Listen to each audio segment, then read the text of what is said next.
960페이지 29장 1절로 납 밟을 날에 여호와께 드리는 제사규례.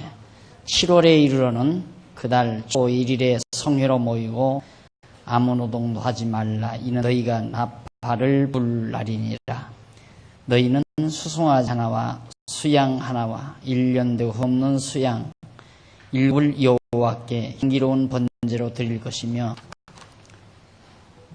그 소재로는 고운 가루에 기름을 섞어서 쓰되, 수송아지에는 에바 10분지 3이요 수양에는 에바 10분지 2, 어린 양 7에는 매 어린 양에 에바 10분지 1을 드릴 것이며, 또 너희를 속하기 위하여 순염소 하나를 속죄제로 드리되, 월삭의 번제와 그 소제와 상번제와 그 소제와 그 전제 외에 그 규례를 따라 향기로운 화제로 여호와께 드릴 것이니라.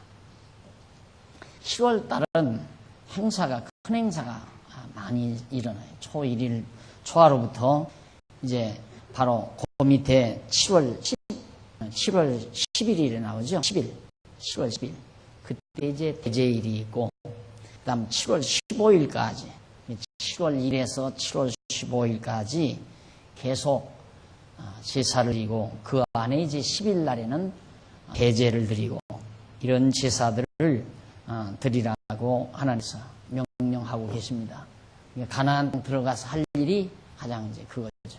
안에 들어가서 꼭 매일 드리는 제사, 매주마다 안식일, 그리고 매월마다 월사, 그리고 절기마다 이제 6월절, 7절, 그리고 7월 달에는 이렇게 큰 제사들이, 굵직굵직한 제사들을 빼놓지 말고 드려라. 그런 얘기죠.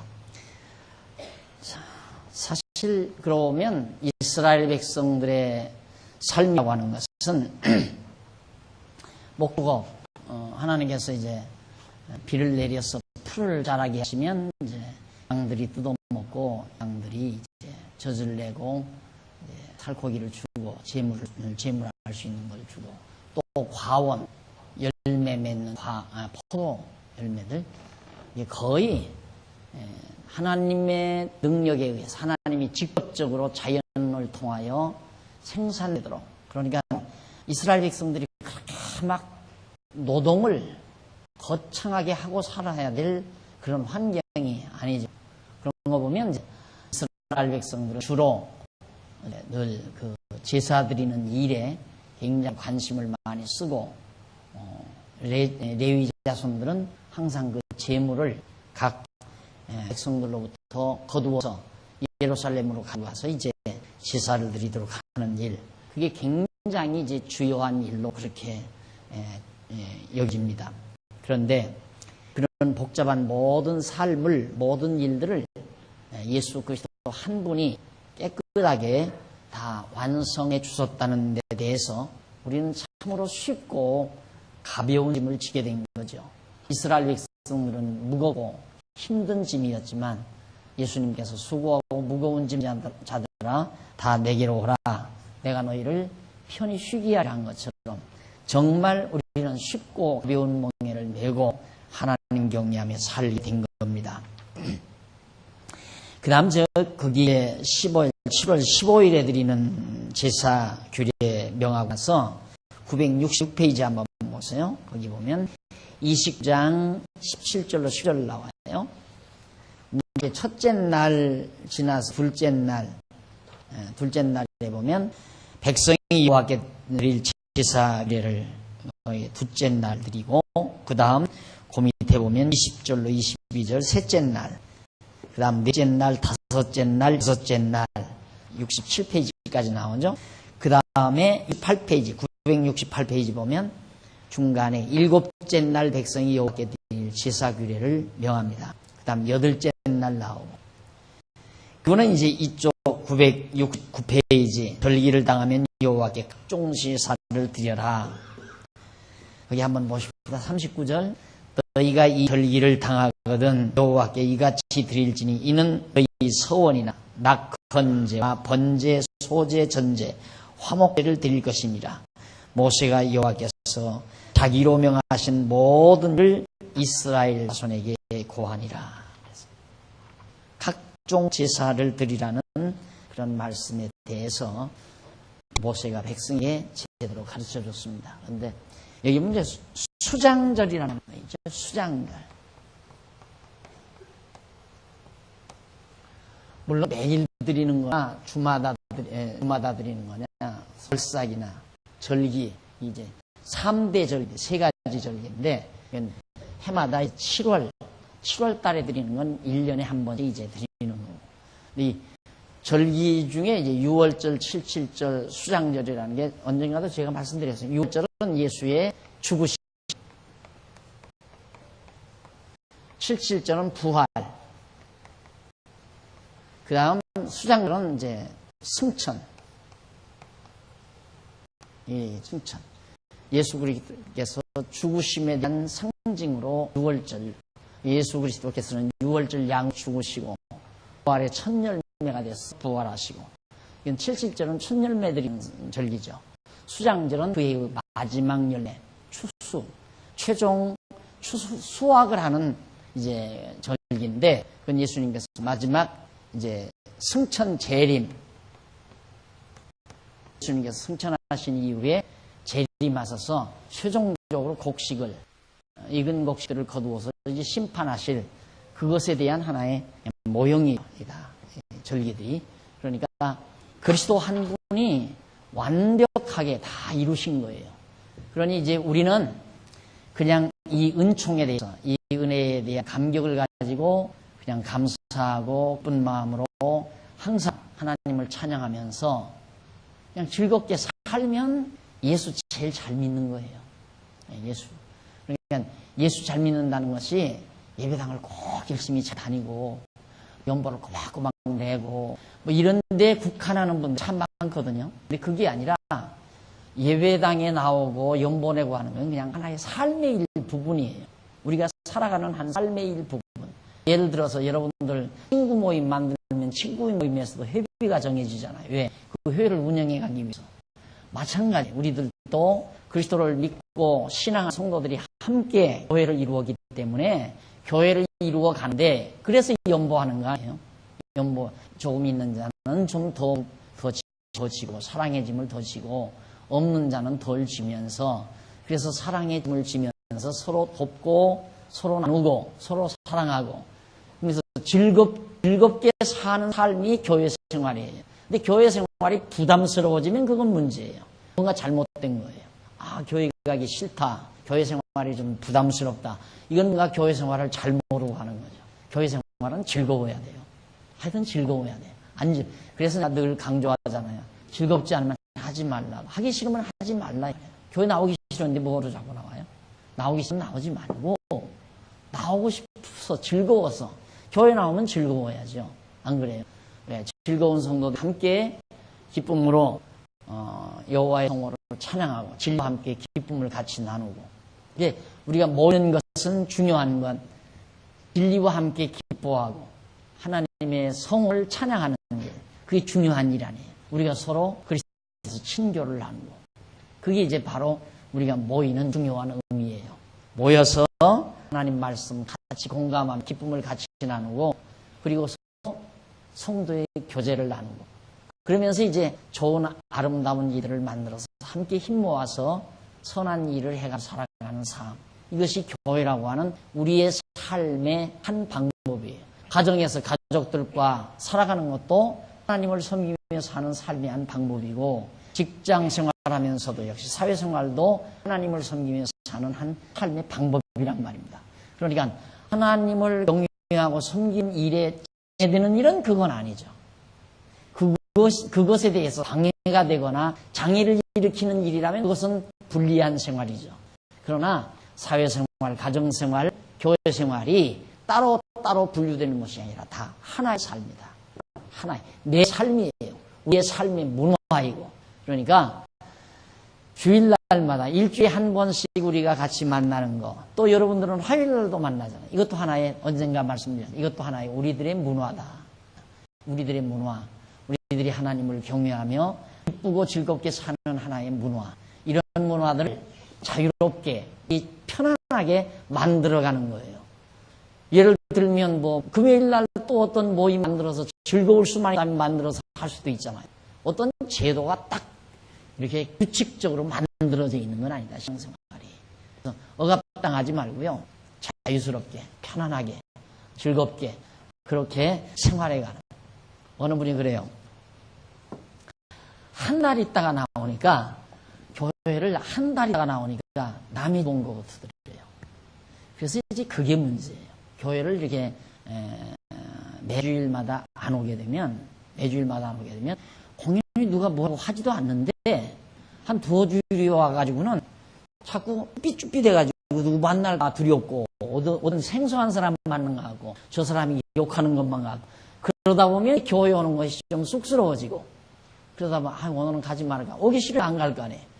그다음 이제 그다음 자꾸 멀어져 가는 거죠. 자꾸. 그래서 이제 교회 생활과 멀어지다 보니까 교회 생활과 멀어지는 게 중요한 게 아니라 무서운 것이 아니라 하나님 여호와를 잊어버리고 마는 거예요. 그게 문제. 교회에 나오는 한 안 잊어버리잖아. 매주일마다 하나님 여호와 내가 계속 이 작은 입으로 계속 쪼아대는데 하나님 여호와 계속 말해야 되는데 어떻게 잊어버리겠어요. 그래서 안 나오면 지옥 가니까 교회 나오는 게 아니라 우리들의 아름다운 알참 있는 삶을 위해서라도 우리가 이렇게 모이는 일에 열심히 하는 것. 그래서 마지막 때에는 모이는 걸 패하는 자들 조심하라 그래요. 모이기를 패하는 자들. 절대 교회는 모임하는 게 매우 중요해요. 인간은 어차피 유형인 존재이기 때문에 모이지 않으면 안 돼요. 모이지 않으면 자꾸 퇴보되고 내 마음이 멀어져 버리고. 그래서 모인다는 건 매우 중요한 일이다.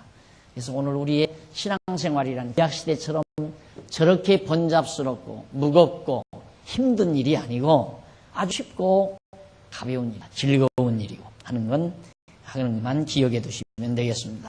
그 다음 170페이지 양쪽 가로 2번 서원과 서약에 대한 부분입니다.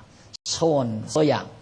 이 30장 1절로 2절에 보면 하나님이 여호와께 한 서원과 서약을 이행하라고 명령한 내용이 나오죠.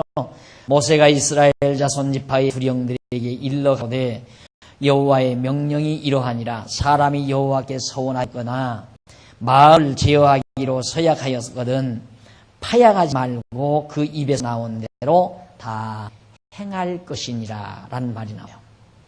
거기 보면 세 번째 줄 그 밑에 본문 밑에 성경 본문 밑에 세 번째 줄 보면 앞부분에 사람이라는 말이죠. 사람이라는 말은 히브리 원문 이쉬라고 하는데 이는 남자인 사람을 가리키는 말로서 어떤 사람을 뜻하고 있습니다. 어떤 사람.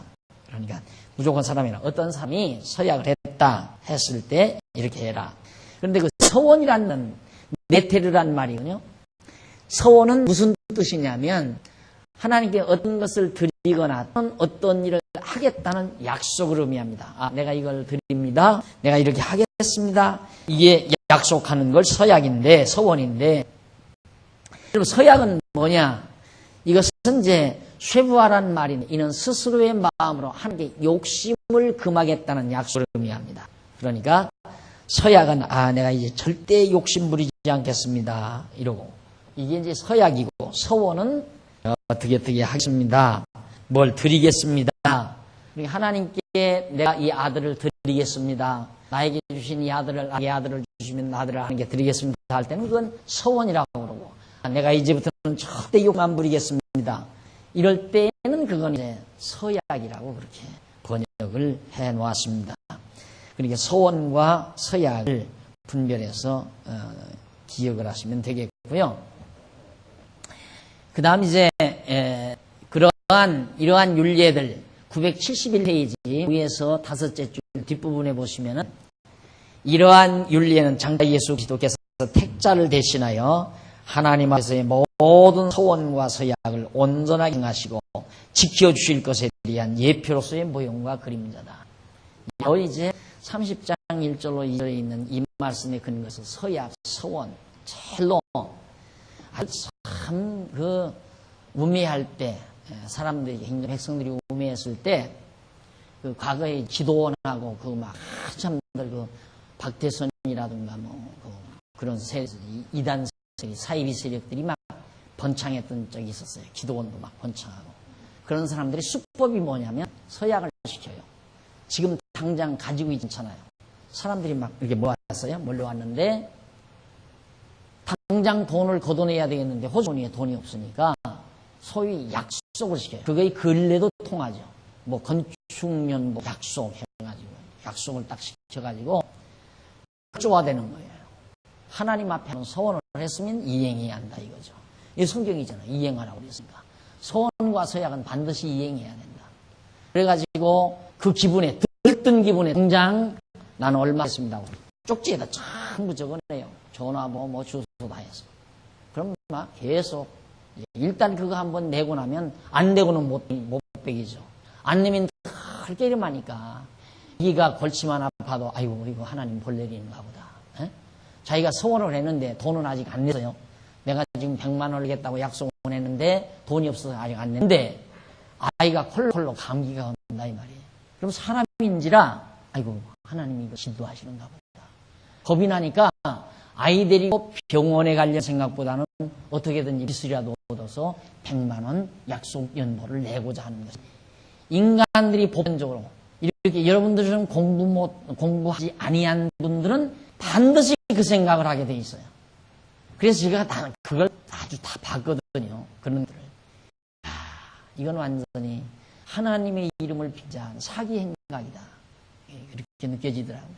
사람 뜯었을 때 막 여기서 100만 원, 2만 원 막 경제비 막 써내라면 쫙 써내요. 그런 식으로 대부분 교회를 많이 하잖아요.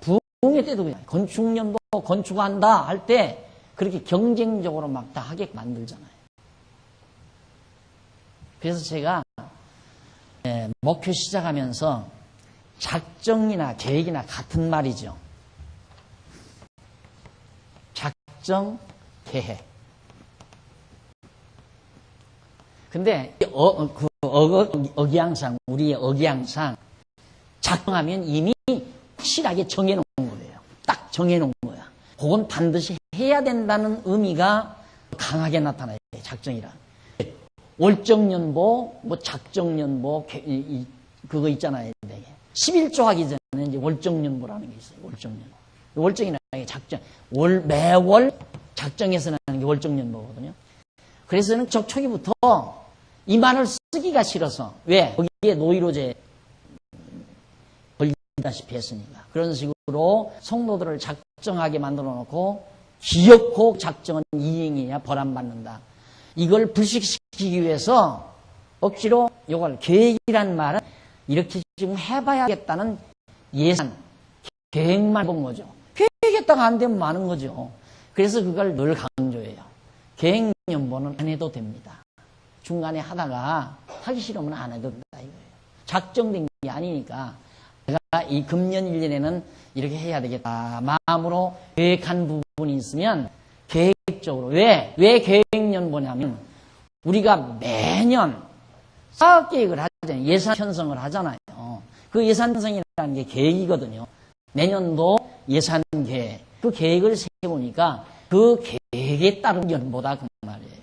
우리가 1년보 예를 들어서 1억을 통과했다. 1억을 연보하기로 내년도 교회 살림을 1억을 가지고 하자. 온 교인이 앉아서 계획을 세웠다 이 말이에요. 그러면 계획을 세웠는데 그 계획을 세워서 하다가 어느 성도가 나는 매월 20만 원씩 내야 되겠다 이렇게 계획했다가 점점 가다가 되게 어쨌든 신앙이 잘못됐거나 사업이 안 됐거나 20만 내기가 부담스럽거나 하기 싫어 하지 말라고 말이야. 그건 안 해도 된다. 왜 계획이니까 계획은 넣어날 수도 있잖아요. 그러나 작정은 이미 작정했으니까 내야 한다. 이게 고정관념이 되어 있어 사람들이. 그래서 이걸 쓰기 싫어서 안 썼더니만 계획이라고 한다. 이단이라 이거야. 성경에 계획연보라는 말이 어디 있냐 이거지. 계획연보가. 작정연보라는 건 있지만 계획연보가 어디 있냐 이거예요. 그래서 계획이나 작정이나 번역상 그런 거지. 비슷한 말이거든요. 그러나 어쨌든 작정은 더 강한 성음을 지니고 있고 계획은 내 어감이에요. 내 느낌. 계획은 하다가 안 된다 의미의 계획이라는 말을 쓴 거예요. 그러니까 지금도 우리는 연말 가서 이거 청산하십시오 이런 설교 안 하잖아요. 11월 달, 10월 달부터는 여러분 금년 1년 동안에 모든 것 깨끗이 정하십시오. 그 말은 걱정한 거 다 내놓으라 이 말이에요. 회개에 다 마무리 짓게. 근데 그런 거 설교 안 하잖아요. 그거 하나만은 아니죠. 진짜 제 의도는 그래요. 기쁨으로 즐겁게 하는 분들. 그래야 즐겁잖아요. 생각해 보십시오. 우리가 은사 선생님을 찾아간다. 동창들이 한 100명이 모여서 은사 선생님을 찾아가는데 10,000원씩 내자. 10,000원씩 내서 50,000원 가지고 선물 사가지고 하자. 아, 20,000원씩 내자. 근데 다 좋다 다 좋아해요.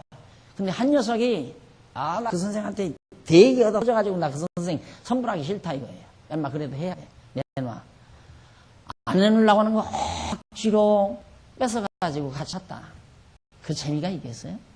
재미가 없잖아요. 그 빼놓고 차라리 80,000원어치만 사가는 게 훨씬 재미지. 즐겁게 하는 재미있잖아요. 20,000원 더 보태서 하나, 20,000원 해가지고 하나. 액수가 적더라도 즐거운 사람들끼리 같이 해야지. 거기 잡태기가 끼면 같이 기분 나쁜데. 교회도 마찬가지예요. 즐겁게 서로 아름답게 적어도 작게 해도 교회 예산이 작아도 일을 큰 일은 못해도 마음 다해서 즐겁게 하는 거 그게 얼마나 자유스럽고 아름다워요. 억지로 막 공갈해서 억지로 막 부흥해가지고 막 들뜨게 해가지고 작정 쪽지에서 다 써내게 해가지고 우리는 그것도 물론 계획이에요. 중년부도 계획인데 한꺼번에 못 내실 분들은 매월 계획해서 그렇게 해서 금년 9월이면 끝나거든요. 금년 9월이면 빚 싹 청산이 되고 이제 현금은 몇 푼 안 남는데 정말 부흥회 한 번 안 하고 했잖아요. 지금도 물론 건축연보가 필요하죠. 그래도 하고 싶은 분들은 아무 때라도 그저 건축연보 당신들이 정해서 내면 되고 안 내면 말고 교회 예산도 나오면 일하고 안 나오면 안 하고 이게 뭐가 그렇게 꼭 이 세상에서 해야 될 일이 뭐가 있느냐 이거예요. 이 세상 사는 동안 죽어도 이 일을 해야 될 일이 없죠. 즐겁지 않은 걸 하면서 살아야 될 일이 없잖아요. 안 그래요? 내가 말해 여기다 해놓으면 뭐 하느냐 이거야. 여기다 해놓으면 광야인데 광야 이거 광야 해놓으면 뭐 하냐 이 말이에요.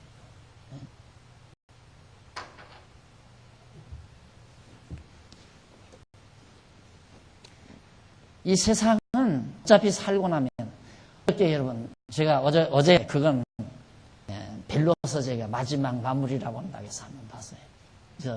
여인천하 여러분 마지막 회 오셨어요. 내가 오랜만에 그거 얘기하네요. 다 지나고 나니까 아무것도 아닌 걸. 그 여자 누구야? 데뷔마마 빈석에 누워서 얼마나 자기가 그 자리 20여 년간 그 자리를 지키기 위해서 얼마나 많은 사람을 죽이고 죽음 앞에서는 사람이 순수해지잖아요.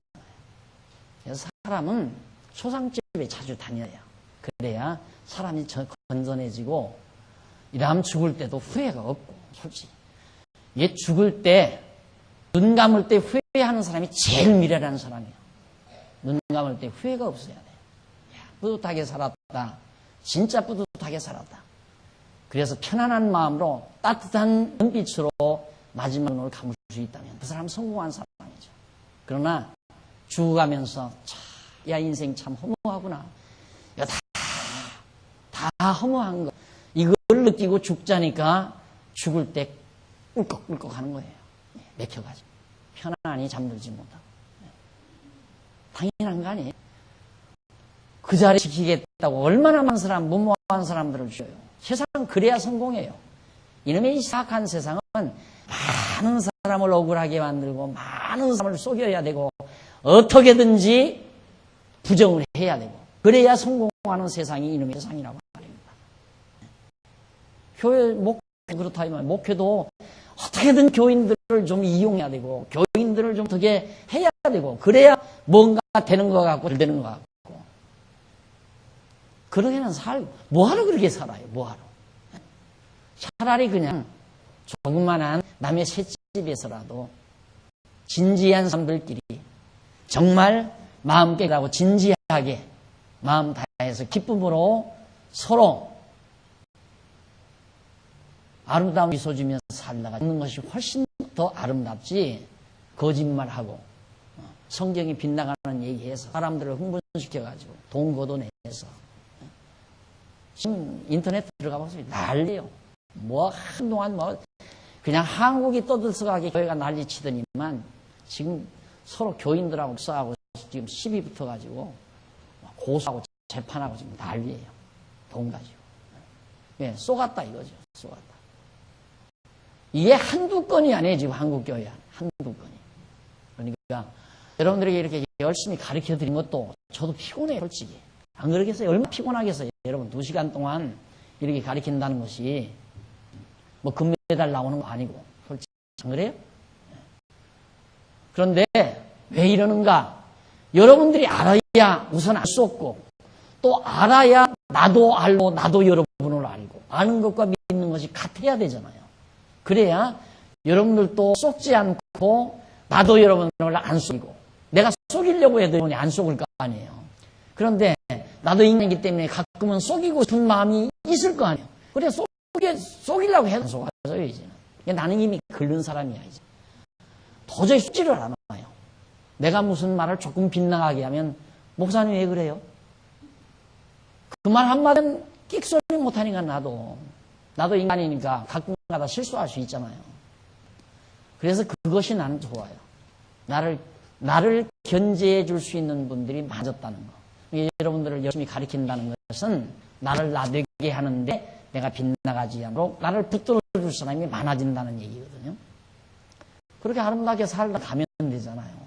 안 그래요? 이것이 지금 이스라엘 백성들에게 하나님 여호와 경외하며 살 이렇게 복잡하게 하나님께서 이스라엘 백성에게는 허락하셨지만은 오늘 우리의 예수 그리스도 한 분을 통해서 깨끗하고 편안하게 살도록 무거운 짐 다 벗겨주셨다는 이 한 가지만으로도 한없는 감사와 감격이 멎을 수가 없는 거죠. 그래서 우리는 감사와 찬송만이 우리의 삶의 주제이어야 한다. 우리의 삶의 주제는 감사와 찬송이어야 한다.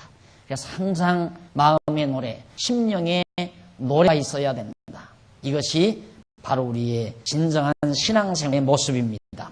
그래서 서원과 서약에 대한 것, 이것도 예수 그리스도께서 완벽하게 이루셨기 때문에 우리가 이루는 게 아니에요. 그래서 하나님께서 이 계획이란 하나님께서 허락하시면 한다. 이게 계획이에요. 물론 구약 때 이 작정도 하나님이 이제 서원하는 것도 하나님이 서원하게 하고 서원을 이루게 해요.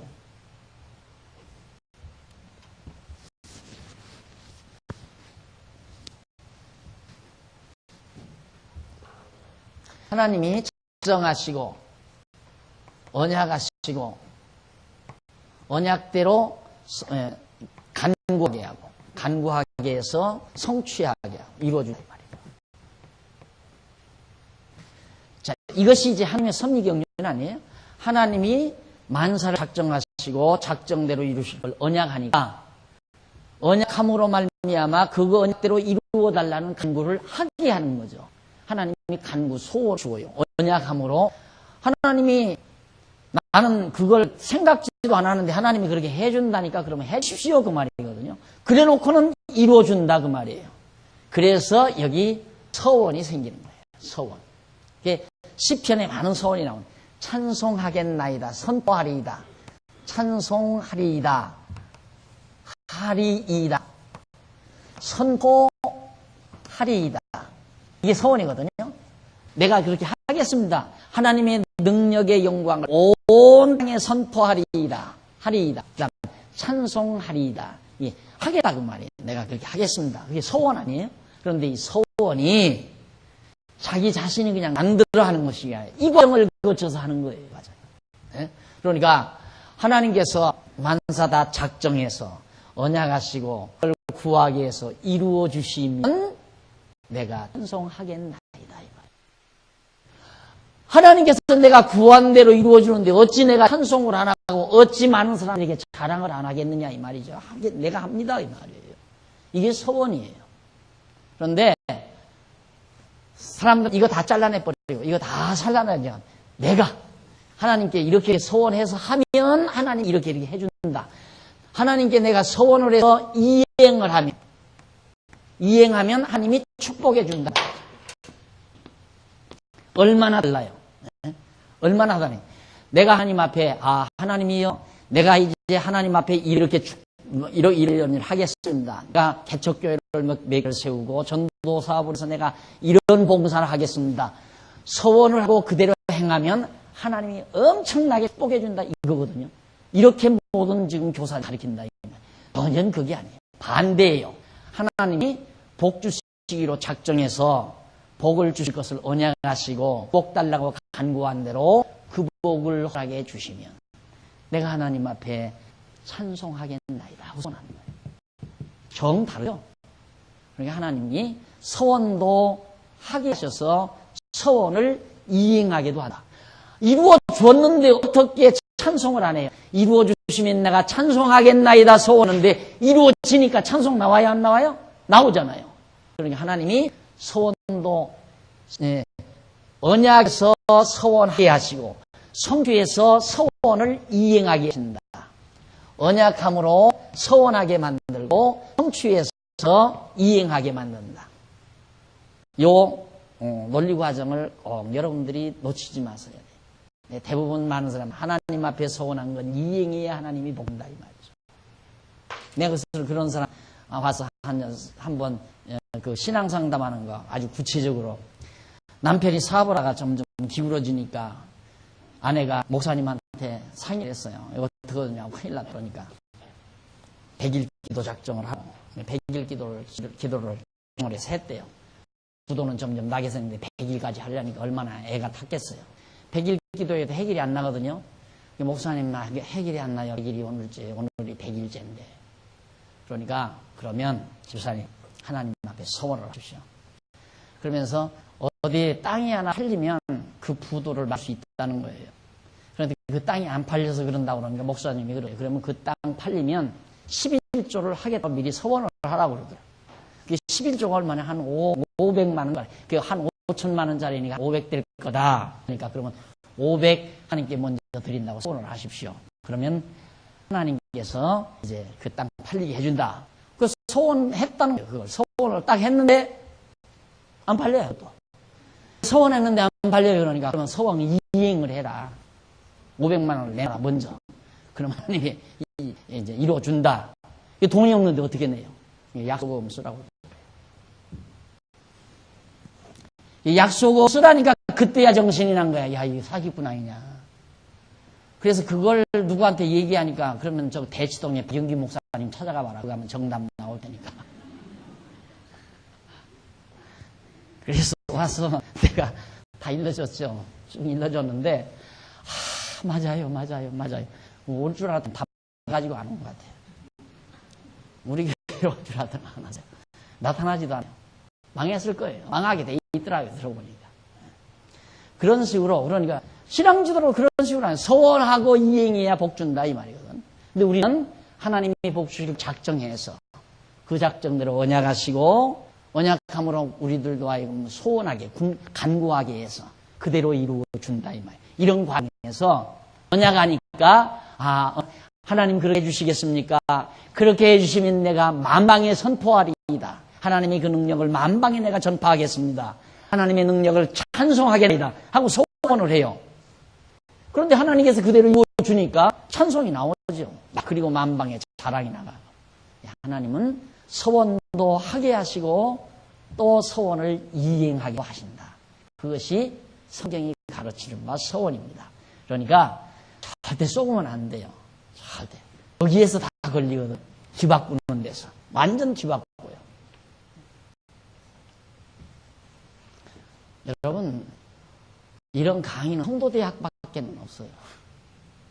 여러분들이 성도대학에 나오셨으니까 이 강의를 들으시지 이렇게 가르칠 수가 없어요. 왜? 누구나 생각하면 이게 옳지요. 이래야 또 목회에 도움이 되고, 그렇잖아요? 이래야 목회가 도움이 되죠. 하나님 앞에 서원해라. 목사님, 우리는 이렇게 사업이 잘 안 풀려요. 뭔가 하나님하고 맺혔구만. 그럼 하나님하고 더 어떻게 트나요? 하나님께 서원해. 뭔 서원이요? 하나님 사업에서 어떻게 하겠다고 하나님께 약속 서원하라. 어떻게 할까요? 자, 그러면 그래서 여러분 그 목사들이 그 바로 우리 교회 옆에 있었던 그 뭐 행복한 교회인지 불행한 교회인지 교회 목사가 별로 그냥 개척도상이었던데 그 교회도 계속 그 무슨 교회 극동방송 그 사람 프로예요. 그 사람 프로.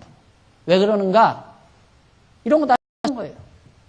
권사님, 방송 프로 하나 터. 하나님께 손하고 맡아. 그거 해. 하나님의 복주어. 해버리니까 프로그램 하나 맞는 거예요. 골든탕 같은 거 몇백만 원, 매달 몇백만 원 방송국에 갖다 지불해 놓은 거죠. 집사님 한 분이, 권사님 한 분이. 그거 밀어대니까 목사는 계속 방송국에 가서 외쳐대는 거예요, 방송국에. 그렇게 해서 한국교회 성도는 그 사람이 잘난 줄 알죠. 다. 저렇게 해서 하다가 결국은 다 망했잖아요. 교회 망하고 자기도 망하고. 목회 그렇게 하는 거예요. 그런 방법. 그렇게 하면 뭐 확짝 일어나는 거겠죠. 그러나 그게 진실이 아니잖아요. 그렇게 목회하는 게 아니죠. 성경은 그게 아닌데 어떻게 하나님 앞에 내가 복음, 언론이나 집사님들이 할 때 맞아. 복음 전파에 이것처럼 하나님이 기뻐하시는 게 어디 있어. 내가 그것만은 내가 담당을 해야지. 목사가 자기 먹는 것도 아닌데 안 그래요? 목사가 나달라 하면은 혹시 생각해 볼 필요가 있지만 방송국에다가 매달 한 300만 원씩만 내달라는데 돈 있는 권사 집사에게 그거 안 낼 사람이 어디 있어요? 하나님이요, 내가 1년 동안 하겠습니다. 1년 프로그램 하나 딱 사는 거예요. 한 30분짜리 사가지고 매주 나가서 해야 되니까 이제 그게 위대한 줄 알고 막. 그래서 이제 강남에다가 자리를 정해놓고 한번 보험자리 틀어놓고 해보려고 하다가 목회들은 강남이 곳인데 나도 빠져나왔는데 그거 안 통하는데 어림없어요. 망했잖아요. 그거 하려면 죄송하지만 저기 저런 데로 가야 돼.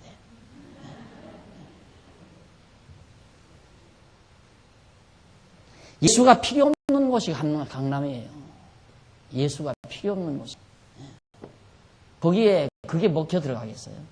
이게 강남 돈 많다 하니까 돈 많은 사람 알아왔다가 다 망하고 만 거죠. 절대 여러분 혹시 누가 그래요? 우리 교회가 가지고 목사님 저는요 이렇게 했어요. 부흥회 할 때 막 건축연보 허락해서 하도 없이 그때 1,000만 원 약속을 했거든요. 그래가지고 오면서 그냥 그거 다 집 정리해가지고 다 갚아가지고 갚아놓고 왔어요. 소원했으니까 갚아가지고 갚아놓고 왔다 이거. 아 그걸 여기다 내야지 왜 거기다 갖고 와 그래? 소원했으니까 작정했으니까 냈다 이게 작정했으니까 겁이 나서 하나님과의 약속인데 이렇게 생각하는 거예요. 그거 아니에요.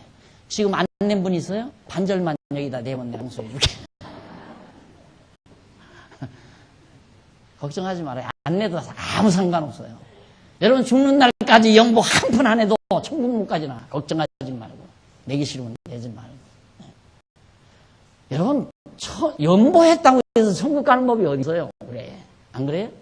하나님하고 연보하고 아무 관계가 없어요. 사실상 하나님이 뭐가 모자라겠어. 천지가 다 하나님 건데 우리 쓰는 거예요. 우리들이 다 우리 그리스도를 중심으로 모여든 우리 성도들이 서로 돕고 서로 부축하고 함께 말씀 배우고 그러면서 살아가는 데 필요한 그걸 공보로 우리가 부담하는 사랑의 짐 아니에요. 사랑의 짐. 그러니까 절대 이런 작정이라든가 서원이라든가 이런 엉터리 이걸로 한국교회가 한몫받잖아요. 작정, 서원. 서원시키고 작정시키고 좀 문제 있는 서원시켜요. 그러니까 로만 캐토릭의 공로 사상과 똑같아요. 로만 캐토릭주의자 이제 고해 성사를 하잖아요. 자기가 죄를 지면 이제 신부에게 다 고해 바친단 말입니다. 그러면 신부가 뭐 사도신경을 100독을 해라, 100번을 암송을 해라, 주기도문을 1000번을 암송을 해라. 그러니까 하늘에 계신 우리 아버지 이를 거룩하게 여기심을 받으시며 이거는 이걸 쫙 돌리는 거예요. 그러면 이거 뭐야 중들 가지고 있는 그거 있나요? 돌아가는 거. 그거 한 번 돌아가면 몇 번이라는 게 있잖아요. 그럼 그거 몇 번 돌아가면 몇 회라는 게 나오거든요. 그러니까 그거 주기도문 한 번 외우고 그거 돌리고 또 한 번 외우고 또 돌리고 이렇게 해서 신부가 하라는 대로 하는 거거든요. 아, 내가 주기도문을 100번을 암송하겠습니다. 시켜가지고 그대로 하게 만드는 거예요. 그리고는 이제 딱 봐가지고 안에서 저쪽 컴컴한 데 있으니까 이쪽에서는 안 보여도 이쪽 환한 데 있는 사람은 컴컴한 데서는 잘 보이잖아요. 이 커튼으로 이런 엷은 커튼으로 이렇게 막았어도 컴컴한 데서 밖으로 보면 이게 누군지 다 알거든요. 아니까 돈풍이나 있고 힘이 있는 사람은 고아원에 얼마 기탁을 해라. 그 말이에요.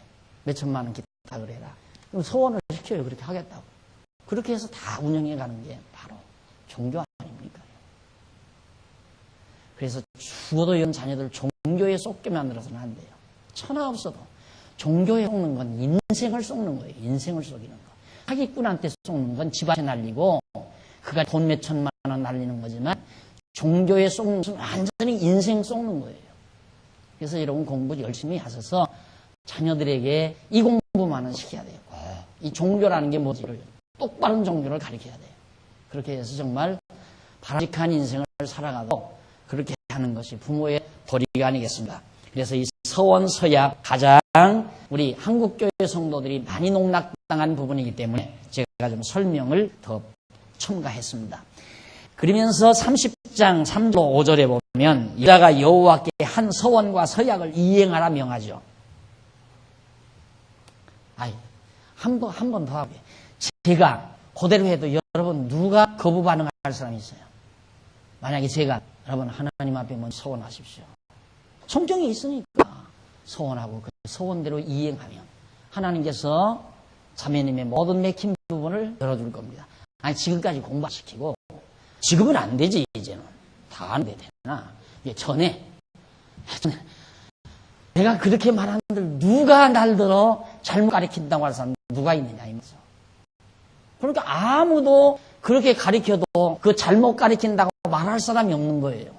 나만 그 얘기하니까 박 목사는 왜 자꾸 다른 목사 헐뜯느냐 이 말을 하는 이유가 저런 데서 나오는 거예요. 헐뜯는 게 아니잖아요. 아니다 이 말이지. 그거 아니다. 서원 이해야 복 받는 게 아니라 하나님께서 언약에서 복을 주시니까 서원을 이행하게 되는 거다. 이행하는 것이 아니라 이행하게 되는 것이다. 서원하게도 하시고 이행하게도 하시는 것이다. 이것이 이제 성경이라고 말이에요. 그러다 보니까 다른 목사 가르친 것이 틀렸다는 얘기가 되니까 헐뜯는다고 자꾸 생각을 하는 거죠.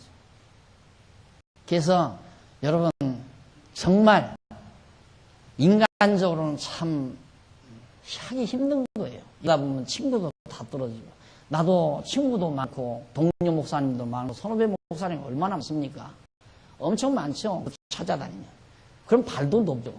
선배들 다 찾아 섬기고 후배들 이렇게 교회도 이만하니까 선배들 자꾸 한 달에 한두 번씩이라도 불러다가 헌신예배 후배들 자꾸 쓸만한 놈들 불러다가 후배들 뭐 한 20명 30명 거느리는 우두머리 하나 데려다가 소개 한번 시키고 몇 푼 보내주면 형님 따르잖아요 날.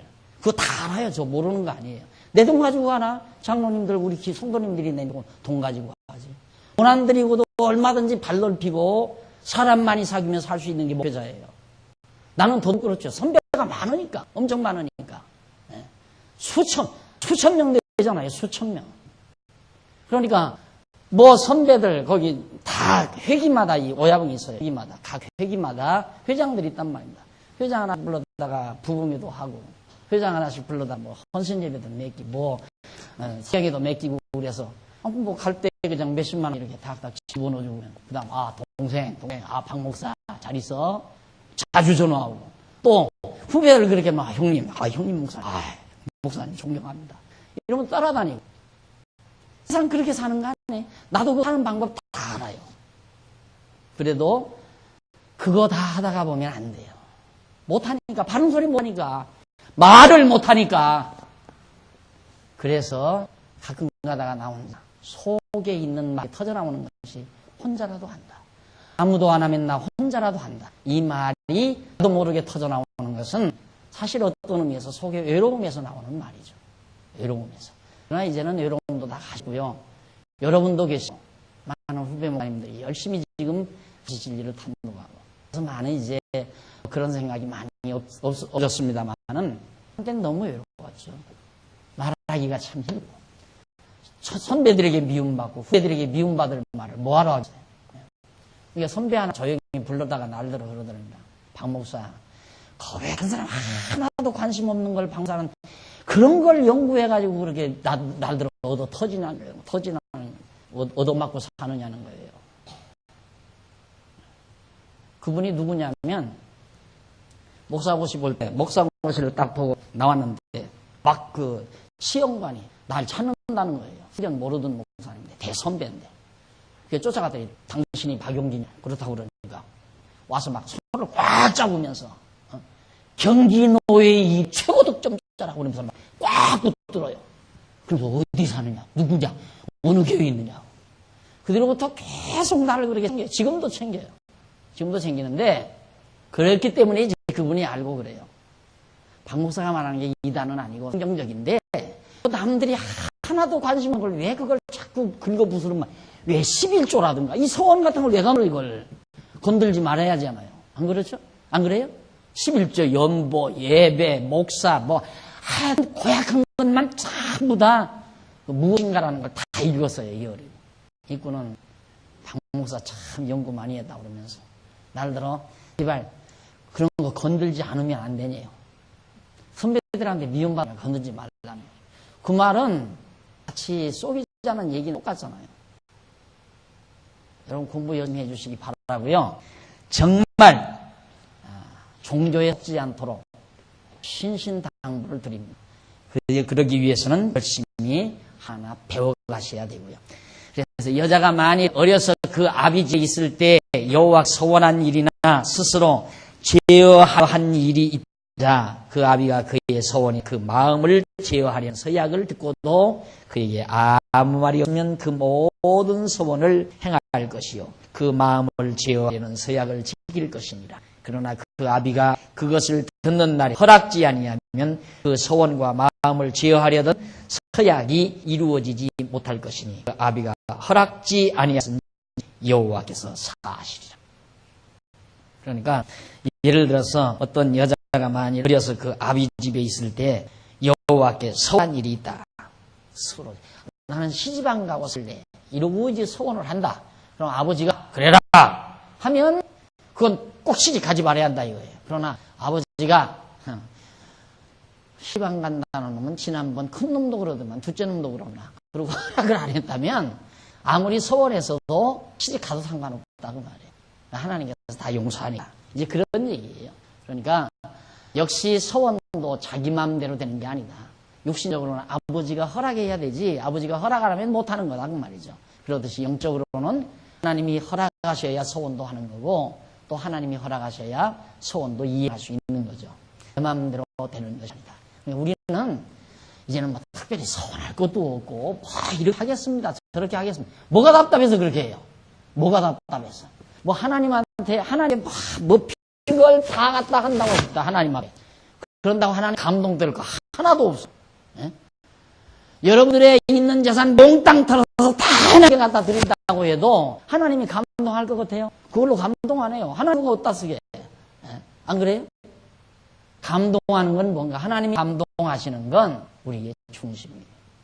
우리의 중심, 우리의 마음이란 말입니다. 그러니까 정말 하나님을 의지하고 어떤 어려운 역경 속에서도 하나님을 의지하고 좌절하지 아니하고 절망하지 아니하고 꿋하게 사는 모습을 하나님이 보실 때 얼마나 감동스럽겠어요. 육신도 뭐나 똑같죠. 철부지한 것이 정말 기지에 나가서 몸부림치며 산다고 그 고학하면서 학업을 하고 공부를 하고 그리고 대견스럽게 성공을 해서 의젓한 모습으로 세상 살아가는 모습을 보면 아버지로서는 얼마나 감동스럽겠습니까? 저것이 철부지한 어린 것으로만 알았는데 저렇게 대견스럽구나. 혼자서 뜨는 눈물 바람할 거 아닙니까? 아버지가. 바로 그것처럼 오늘 우리 하나님을 감동시는 것은 우리 중심이라 말입니다. 얼마나 우리가 하나님을 의지하고 굳은 마음으로 당당하게 세상을 버티며 이기며 살아나가는가. 이것이 하나님 앞에서 우리의 자세지 아첨 필요 없어요. 어떻게 하나님을 잘 꼬드긴다고 그러죠? 하나님 꼬드겨가지고 되는 건 아니에요. 이게 전부 이런 식으로 지금 가르치는 거예요. 하나님 꼬드겨라 이 말이에요. 하나님 마음을 좀 잡아 돌려라. 그런 하나님 아니까. 그래, 그 다음 이제 30장 6절로 8절에 보면 남편을 맞을 때 한 서원과 서약을 이행하고 말합니다. 혹시 남편을 맞을 때 서원이나 마음을 제어하려는 서약을 경솔히 그 입에서 발하여라 하자. 그 남편이 그것을 듣고 그 듣는 날에 그에게 아무 말이 없으면 그 서원을 행할 것이, 그 서원을 행할 것이요. 그 마음을 제어하려는 서약을 지킬 것이니라. 그러나 그 남편 그것을 듣는 날에 허락지 아니하면 그 서원과 마음을 제어하려고 경솔히 입술에서 발한 세력이 무효될 것이니 여호와께서 그 여자를 사하시리라. 남편과 아내 사이의 서약도 마찬가지다. 인간의 서약은 상대적이죠. 안 그래요? 남편과 아내 사이에서 상대적인 거, 자식과 부모 사이에서 상대적인 거. 그러니까 양편에서 허락지 아니한 건 서로 합의되지 아니한 것은 하나님께서 다 용서하신다. 내가 예를 들어서 내가 얘를 100만 원 도와게 하고 안 도와줘도 상관없다 이거죠. 쉽게 말하면. 그 다음 30장 9절로 12절 과부나 이혼녀가 한 서원과 서약을 이행하라고 명하는 내용입니다. 과부나 이혼당한 여자의 서원이나 무릇 그 마음을 제어하려는 서약은 이길 것이니라. 부녀가 혹시 그 남편의 집에 있어 서원을 하였다든지 마음을 제어하려고 서약하였다 하자. 그 남편이 그것을 듣고도 아무 말이 없고 그 마음이 없으면 그 서원은 무릇 행할 것이요. 그 마음을 제어하려는 서약을 무릇 지킬 것이니라. 그러나 그 남편이 그것을 듣는 날에 무효케 하면 그 서원과 마음을 제어하려던 일에 대하여 입술에서 낸 것을 무엇이든지 이루지 못하나니 그 남편이 그것을 무효케 하였은즉 여호와께서 그 부녀를 사하느니라. 이런 경우 있죠. 요즘도 그렇게 하죠. 요즘 교회들이 젊은 여자들이 젊은 부녀들이 이제 아기를 낳아서 세례 바친다고 유아 세례 바친다고 데리고 오잖아요. 하나님께 받는다. 하나님께 받자. 근데 특히 이제 목사가 주책 없는 목사는 목사감이구만. 목사감이다. 목사. 이건 장로감이고. 장로로 길러. 목사로 길러. 네, 목사로 기르겠어요. 장로로 기르겠어요. 소원한 거 아니에요? 그렇게 되면 이제 그 어머니는 평생 올무가 돼요. 그 아이를 하나님 앞에서 이제 목사시키기로 소원했다. 또 그 아이를 장로시키기로 소원했다. 그래가지고 소원했으니 장로가 돼야 하는데 저놈이 교회를 안 다닌다. 불안해서 못 살아요. 이놈이 고등학교 가면 교회를 안 나오고 대학 가면 교회를 안 다닌다. 그럼 매일 불안한 거예요. 왜? 하나님 앞에 소원했는데 장로들님이 교회를 안 나와. 목사들님이 신학교를 안 가고 때를 갔다? 그건 지옥이에요. 지옥. 그렇게 올무에 얽혀놓잖아요. 그러니까 그 불안을 해소하기 위해서 더 열심히 새벽기도 다니고 더 열심히 연보도 하고 더 열심히 충성도 하고 불안하니까. 그게 많은 분들이 절대로 그래. 목표 그렇게 해서 하나 교회 잘 안 나온다. 왜? 다 풀어놔 버리니까 교회 안 나와도 괜찮다는데 누가 나오느냐 이거지.